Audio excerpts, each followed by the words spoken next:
विघ्नहर्ता श्री गणेश, श्री गणेश, श्री गणेश। भैया, क्या वास्तव में कोई ऐसा ताल है भी जिसमें कोई शीश रहित प्राणी है? अथवा इन शब्दों के पीछे कोई अन्य ही संकेत है?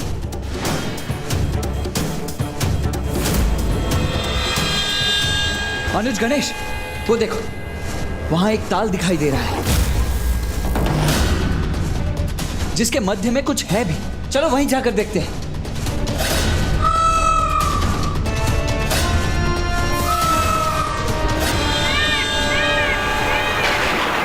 नहीं अनुज, गणेश, ये तो वो ताल नहीं है, क्योंकि यहां तो मात्र ये वृक्ष का तना ही है।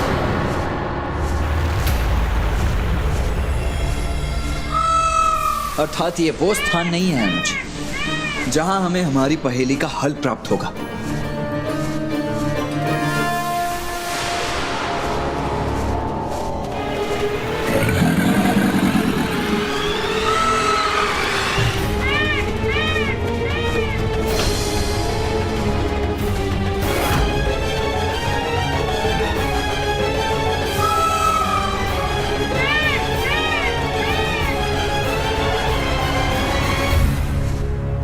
भैया, मुझे विश्वास हो गया है, हम व्यर्थ में ही प्रयास कर रहे हैं। ऐसा कोई ताल है ही नहीं। चलिए भैया, हमें लौटना चाहिए।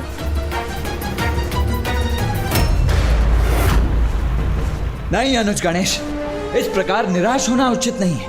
वो देखो वहां नीचे, मेरे विचार से वही है वो ताल।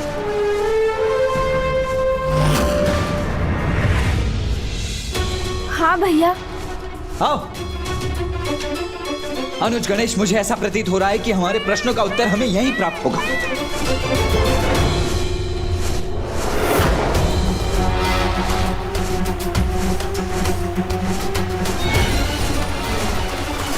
हर हर महादेव।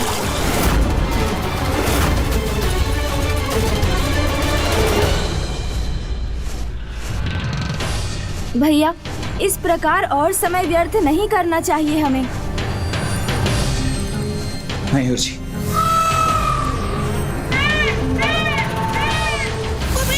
जब स्वयं प्रभु प्रयास कर रहे हैं तो आपको चिंता करने की कोई आवश्यकता नहीं है।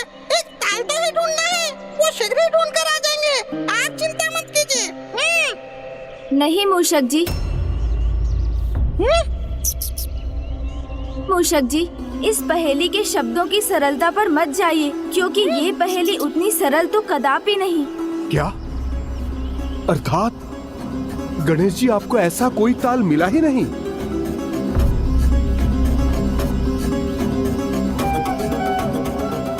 अर्थात हम दोनों से ही बड़ा दोष हुआ है गणेश जी। मैं महादेव द्वारा प्रदान किए हुए धन की सुरक्षा करने में असमर्थ रहा और आप माता लक्ष्मी को दिया हुआ वचन पूर्ण न कर सके। तो अब हम दोनों को इसका क्या परिणाम भुगतना होगा, उसकी तो कल्पना करना भी कठिन है मेरे लिए। अपनी इस अत्यधिक चिंता को शांत कीजिए कुबेर जी। यदि समस्या है तो उसका समाधान भी अवश्य होगा। तो बस अब उस समाधान को ढूंढना ही शेष है। अवश्य गणेश जी, किंतु कब और कैसे होगा ये? आप तो संपूर्ण पृथ्वी की परिक्रमा भी करके आ गए और उस स्थल को ढूंढने में असमर्थ रहे।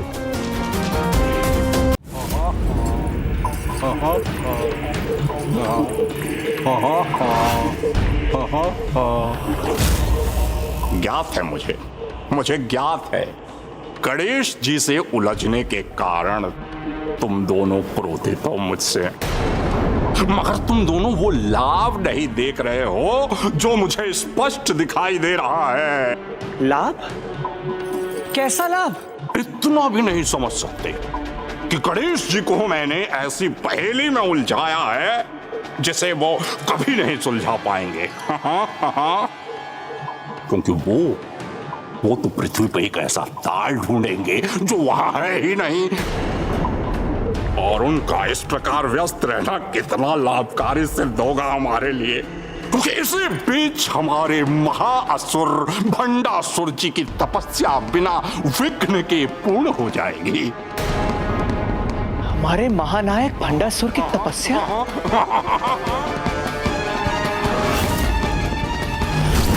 ओम नमः शिवाय।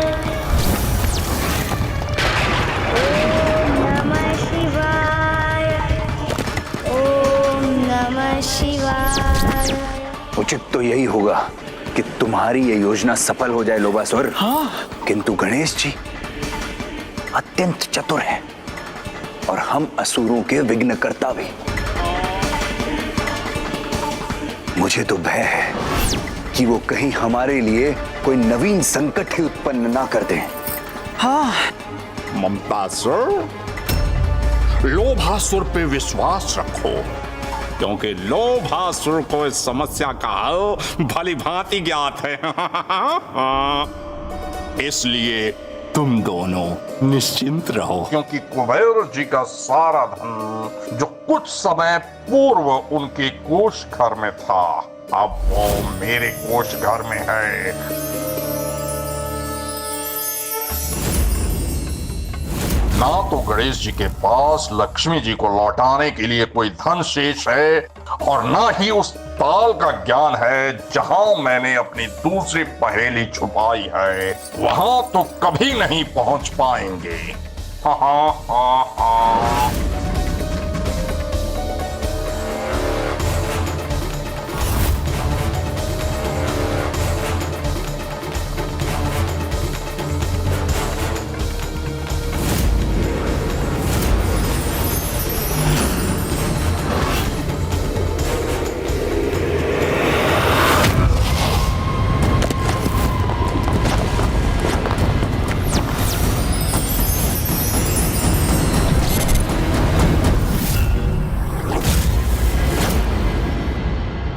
तुमने उचित समझा गणेश।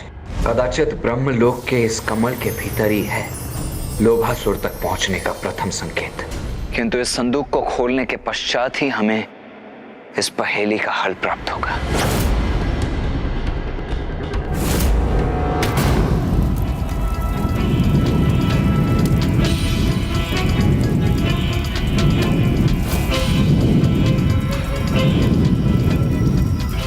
इस सुरंग के अंत पर तो पहुंच गया मैं।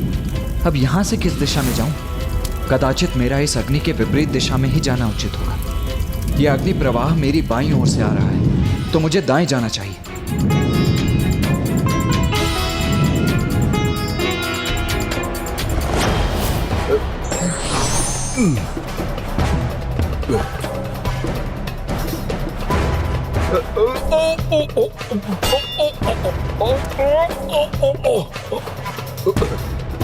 यहाँ तो बहुत फिसलन है, मुझे बहुत संभल कर चलना होगा।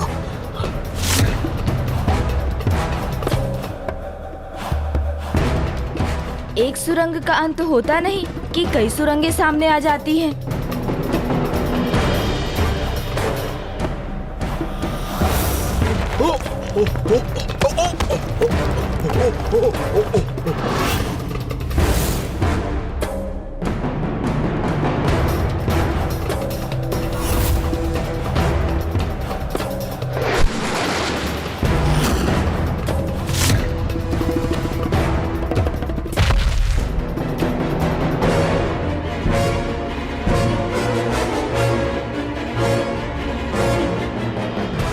यहाँ तो और भी सुरंगें। अब किस दिशा में जाऊं मैं? बाएं जाता हूं।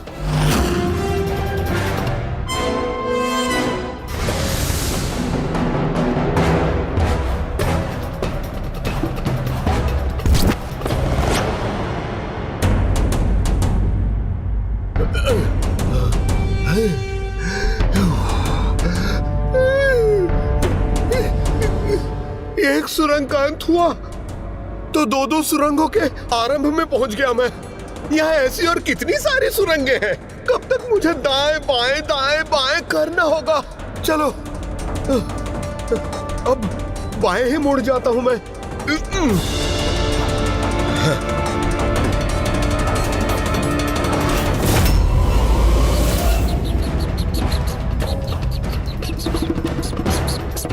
इस बार इस बाएं अथवा दाएं के क्रम को भंग करना ही होगा मुझे।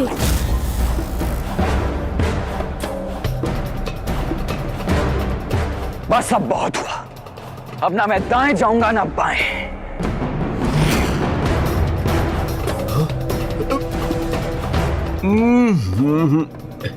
इस बार मैं सीधे ही चला जाऊंगा। ये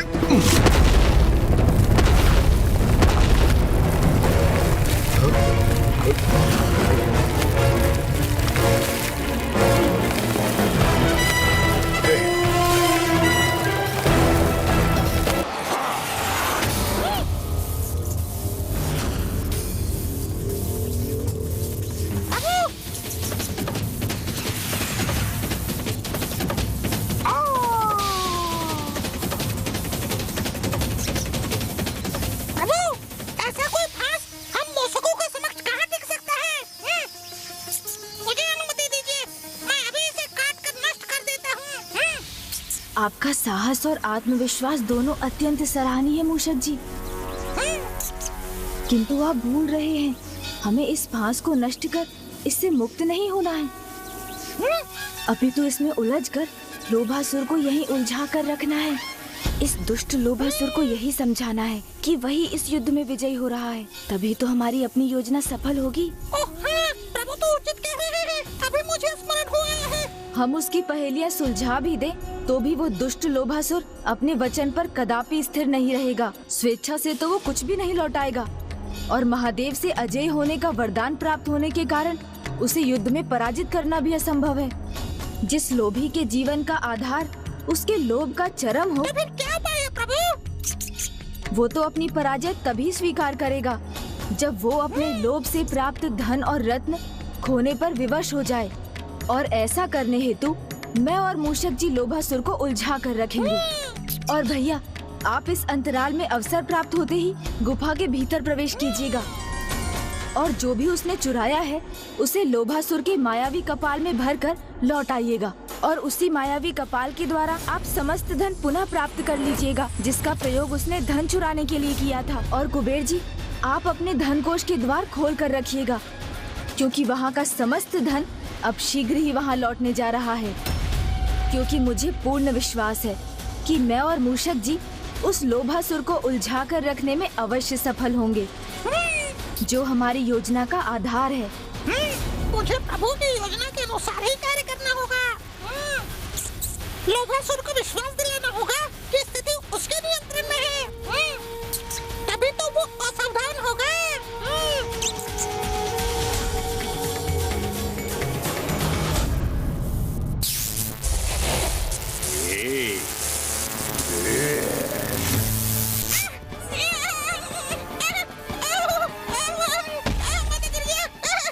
ये लोभासुर की फांस है मूषक, किसी आखेटक का जाल नहीं है। हाँ प्रभु, यदि इसे मैं नहीं काट सका तो फिर इसे काटना तो असंभव ही है। उचित कहा तुमने। मेरे मायावी फांस का कोई काट नहीं है, कोई पंडित इसे खंडित नहीं कर सकता। अभी तो मेरी ये सफलता का आरंभ है गणेश जी। देखिए ना, आप मुझे अपने फांस के वार से बंदी भी नहीं बना सके, किंतु मैंने आपको बंदी बना लिया गणेश जी। और क्षमा करिएगा गणेश जी, आप इस अवस्था में तब तक रहेंगे जब तक हमारे महानायक भंडासुर जी की तपस्या संपूर्ण नहीं हो जाती। नमः शिवाय, ओम नमः शिवाय, ओम नमः शिवाय, नमः शिवाय। जो अन्य किसी की संपत्ति है उसे लौटा दो, अन्यथा जो तुम्हारा है उसे भी खो बैठोगे तुम। मैं लोभासुर हूँ गणेश जी, आपके इस विकराल रूप से भयभीत होकर कदापि नहीं रुकूंगा, नहीं रुकूंगा। आप जिसे विकार कहते हैं वो आधार है मेरे जीवन का, मात्र प्राप्त करने के लिए उत्पन्न हुआ हूं मैं।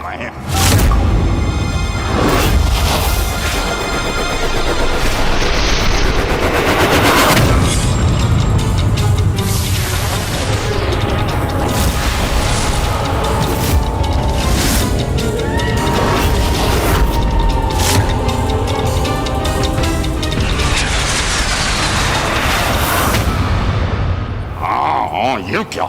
ये एक त्रिशूल 3 में कैसे परिवर्तित हो गया? हाँ हाँ।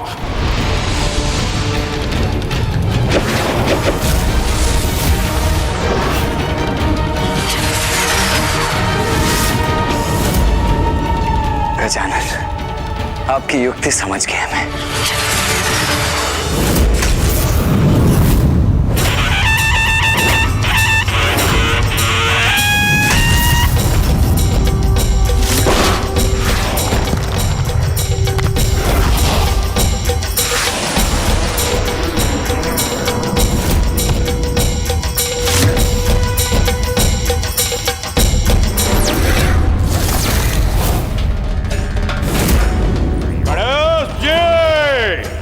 महासुर, लोभासुर हूं मैं।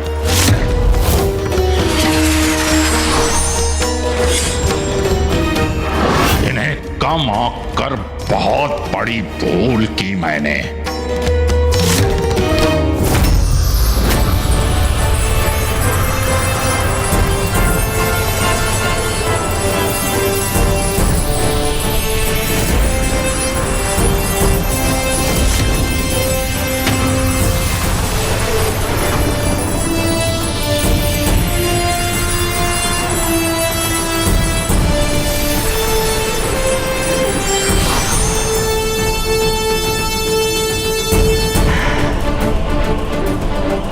वो दुष्ट लोभासुर इस धन से वंचित होना कदापि नहीं सह सकेगा।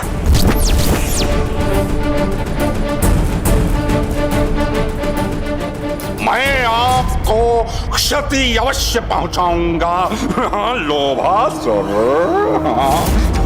क्योंकि मेरे अत्यंत मायावी अस्त्र नष्ट नहीं होते, नष्ट करते हैं।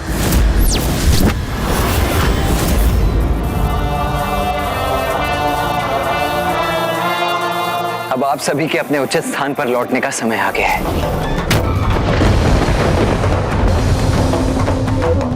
लोभासुर का लोभित पुर धन के प्रकाश से रिक्त हो रहा है, अर्थात हमारी योजना सफल हो रही है। बस कुछ और पल इसे उलझा कर रखना है मुझे, क्योंकि अब शीघ्र ही भैया अपना कार्य संपन्न कर लेंगे।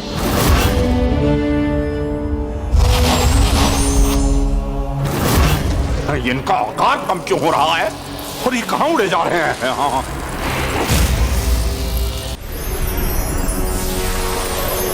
प्रभु, आपकी कृपा से तो मैं लोभ के विकार से रहित हो गया, किंतु मुझे ज्ञात नहीं भावी जीवन में मेरा उद्देश्य क्या होगा। लोभासुर तो प्रभावहीन हो गया, किंतु ममतासुर और कामासुर वो तो अभी शेष है, और उनसे उत्पन्न होने वाला भावी संकट भी। हाँ भैया, उन दोनों के भंडासुर में समाहित होकर उस महासुर की शक्ति में अपार वृद्धि करने के पूर्व हमारा उन दोनों को रोकना भी अनिवार्य है, और ये कार्य हमें शीघ्र करना होगा भैया। कामासुर। गणेश जी, कामासुर सृष्टि से धर्म और सदाचार मिटाने पर आतुर है। जिस समय आप लोभासुर को विकार से मुक्त करने में व्यस्त थे, उसी अंतराल में अवसर का लाभ उठाकर कामासुर ने काम भावना के विकार का विस्तार आरंभ कर दिया था, और अब उसने समस्त जगत को उस विकार से ग्रस्त कर दिया है। सर्वत्र अपना प्रभाव स्थापित कर रहा है वो।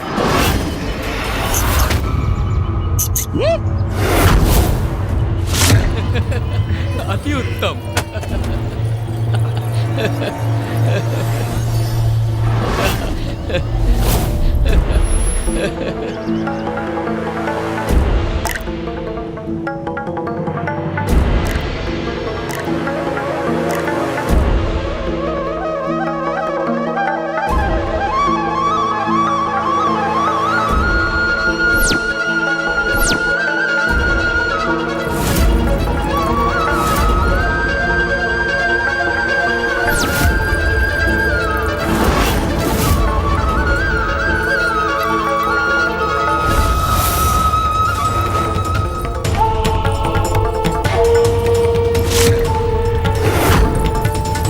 साधारण मनुष्य ही नहीं, वो तो देवताओं को भी अपने विकार के वश में कर रहा है, और उसके प्रभाव में आकर स्वयं देवराज इंद्र भी मर्यादा को भंग कर एक घोर अधर्म कर बैठे हैं। प्रभु, ऐसा क्या धर्म हो गया देवराज इंद्र से? पूर्व काल में देवराज इंद्र प्रभु ब्रह्मदेव की मानस पुत्री देवी अहिल्या के सौंदर्य से आकर्षित होकर उनसे विवाह करने के इच्छुक थे, किंतु ब्रह्मदेव ने अपनी पुत्री के वर के रूप में उनका नहीं अपितु तपस्वी गौतम ऋषि का चुनाव किया।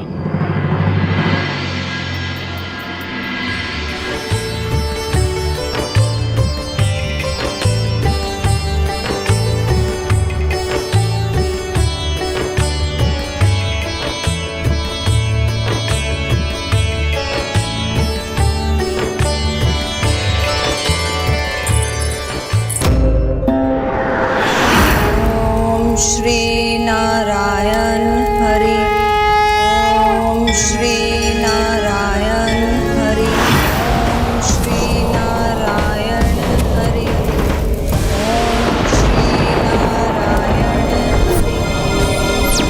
ओम श्री नारायण हरि। ओम श्री नारायण हरि।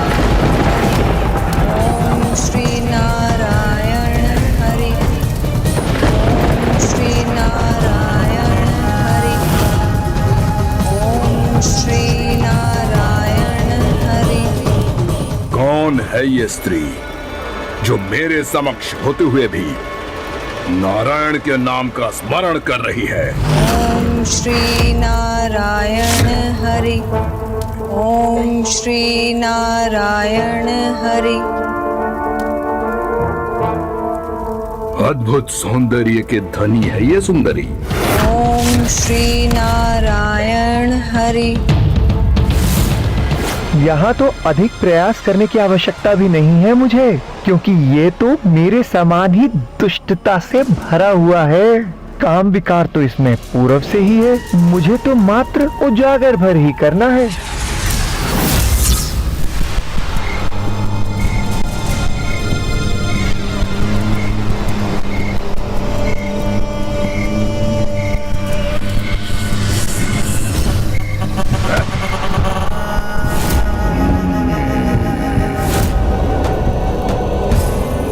इस मनमोहक सौंदर्य का अधिकारी तो एकमात्र मैं ही बन सकता हूं।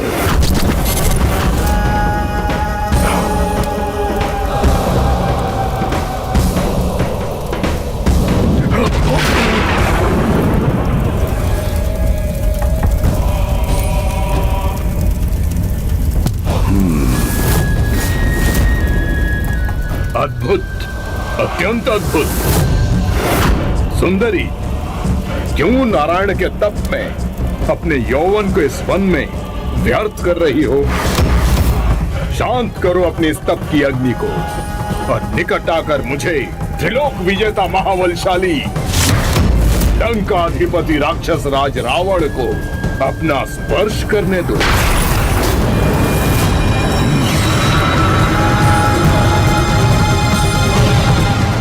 ये क्या? ये तो मात्र खड़ा होकर तप की अग्नि के मंद पड़ने की प्रतीक्षा कर रहा है, किंतु इस प्रकार मेरा प्रयोजन कैसे सिद्ध होगा? मुझे तत्काल कुछ करना ही होगा।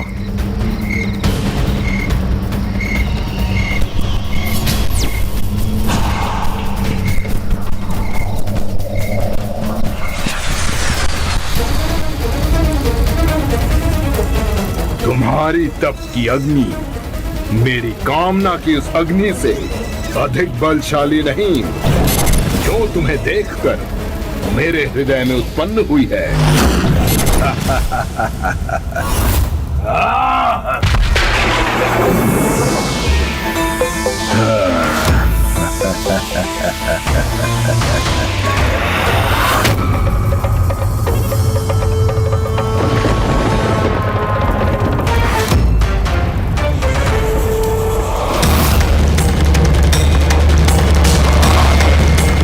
बार बार अनुरोध करने का अभ्यास नहीं है ये रावण को। चलो।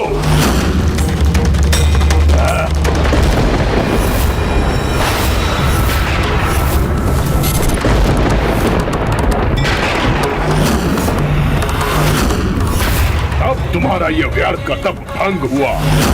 मेरे स्पर्श से आनंदित हो जाओ।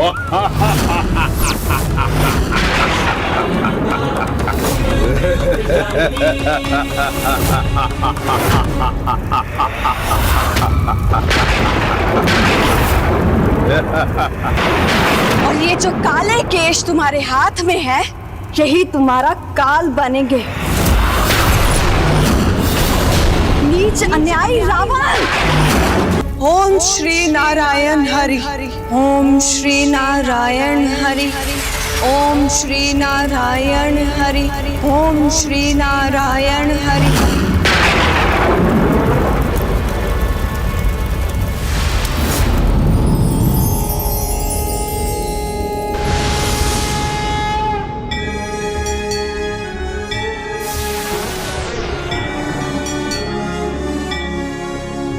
वन्य जीवन धारण कर तुम्हारे विनाश का कारण बनूंगी। और ये जो काले केश तुम्हारे हाथ में है, यही तुम्हारा काल बनेंगे। नीच अन्यायी रावण। नीच अन्यायी रावण।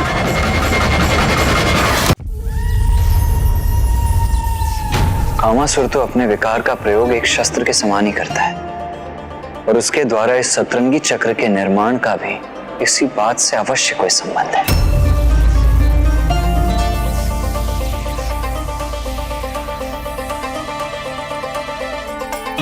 समझ गया, मैं इसका रहस्य समझ गया।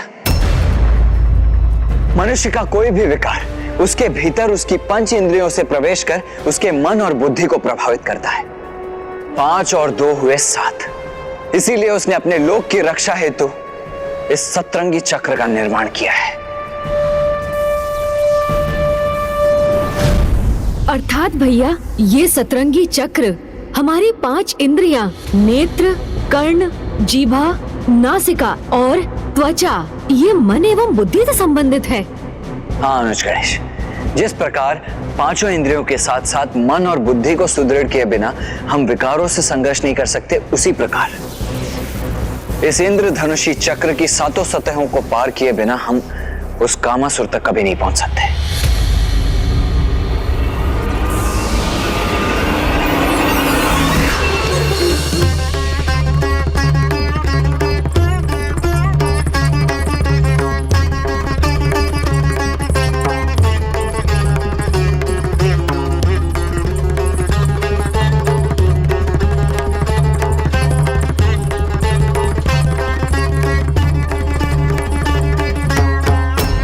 मात्र संगीत से उत्पन्न होने वाली नहीं, अपितु कामासुर के विकार की वाष्प है,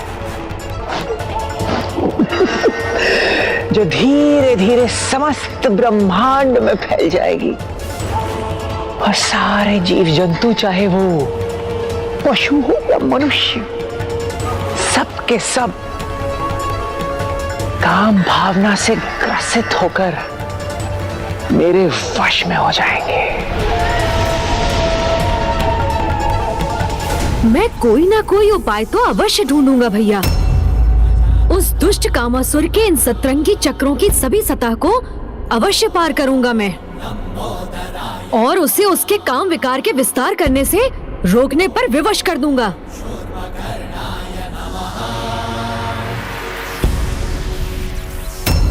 क्या उपाय है इस सतरंगी सुरक्षा चक्र को भेदने का?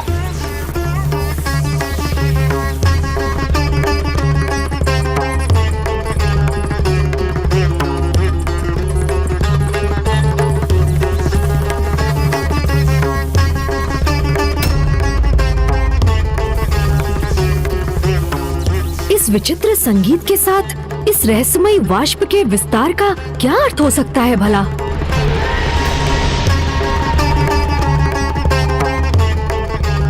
इस सितार की धुन मात्र एक साधारण धुन नहीं है। कदाचित यही धुन बाहरी सुरक्षा घेरे का स्रोत भी होगा। यदि हमें इसे रोकना है तो इस धुन को बंद करना ही होगा भैया।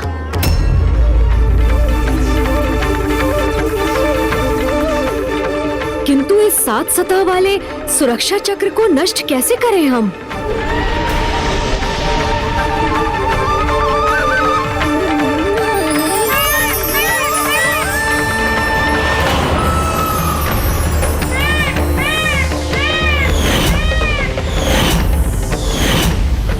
कदाचित इसका उपाय हमारे समक्ष है, क्योंकि मयूर जी तो चक्र के भीतर जाकर भी सुरक्षित रहे।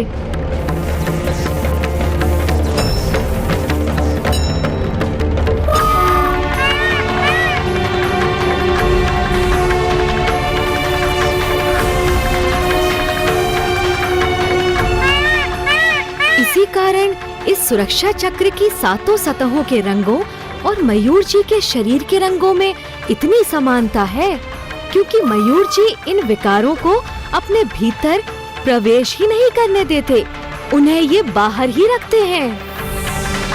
इसी प्रकार निष्क्रिय रहे तो मुझे ही हस्तक्षेप करना पड़ेगा तुम्हारे इस युद्ध में।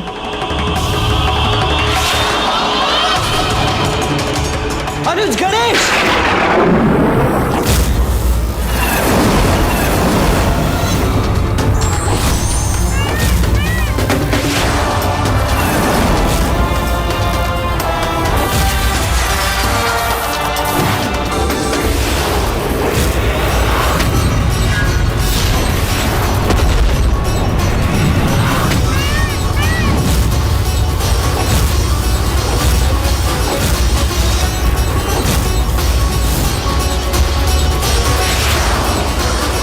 ये कैसे संभव? रुक जाइए भैया, इन बाणों को नष्ट करना असंभव है। इनका तो बस सामना ही किया जा सकता है।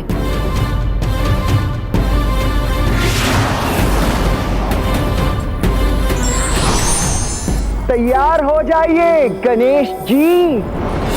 अगले 5 क्षणों में ही मेरे ये दुष्कामना के 5 महाबाण आप पर घातक प्रहार कर स्वयं आपके भीतर विकारों को जागृत करेंगे, और तब विकारग्रस्त होने के कारण आप गणेश जी स्वयं इस कामासुर के शत्रु नहीं अपितु मित्र होंगे। इन अंधकारी बाणों का सामना कैसे करेंगे विकट गणेश?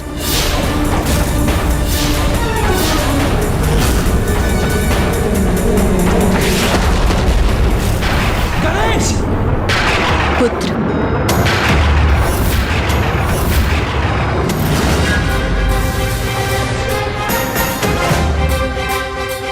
अब शीघ्र ही अंधकारी कामनाएं स्वयं आपके भीतर जागृत होंगी, और उन अंधकारी कामनाओं से स्वयं को सुरक्षित रखना स्वयं आपके लिए भी विकट ही नहीं असंभव होगा।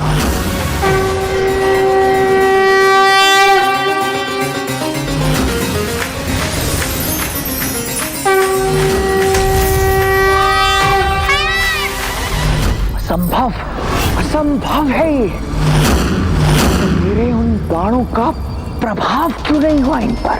तुम्हारे इस प्रश्न का उत्तर मैं देता हूं कामासुर, क्योंकि गणेश स्वयं परम ब्रह्म है, इसीलिए उन पर किसी भी प्रकार के विकार का कोई भी प्रभाव कैसे संभव?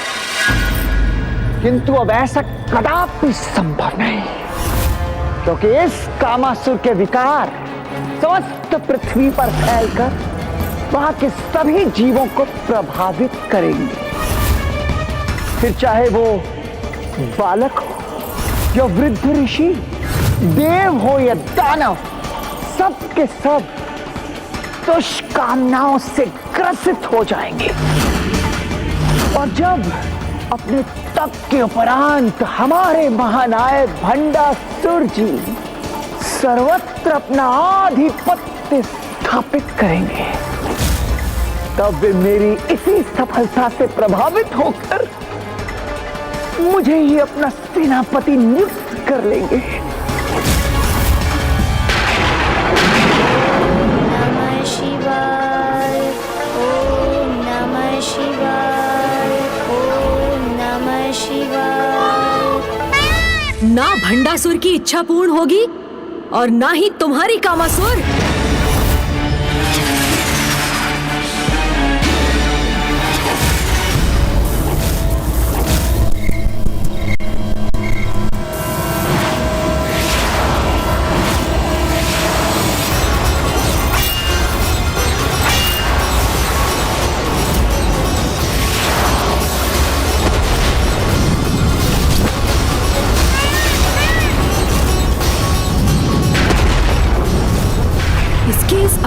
आत्मविश्वास का भला क्या कारण हो सकता है? महादेव को इनके तप से प्रसन्न कर इन तीनों असुरों ने उनसे अजय होने का वरदान प्राप्त अवश्य कर लिया। मैं अजय हूँ, अजय। आप मुझे मेरे ये दो खड़क फेंक देंगे आपके इस बाण को।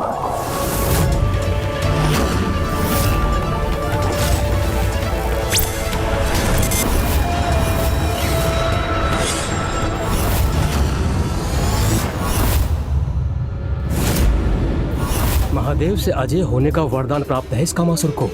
फिर भी मुझे पूर्ण आशा है कि दिव्य पुष्प के बाण का इस पर कोई चमत्कारी प्रभाव होगा।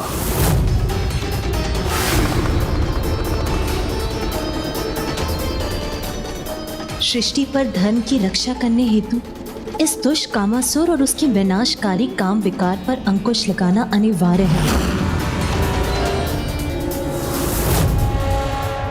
गणेश जी, आपका ये बाण मुझे स्पर्श भी करे उससे पूर्व ही खंडित कर दूंगा मैं उसे।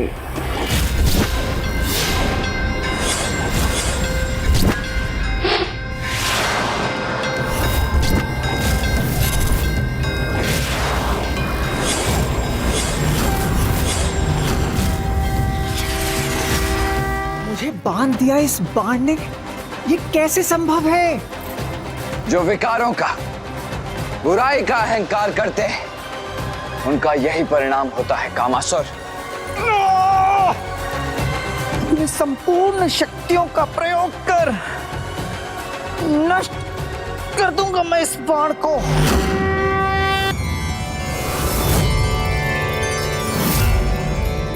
कामासुर को उसकी संपूर्ण शक्ति का प्रयोग करने पर विवश कर विकट गणेश ने सृष्टि को उसके अनिष्टकारी प्रभाव से मुक्त कर दिया है।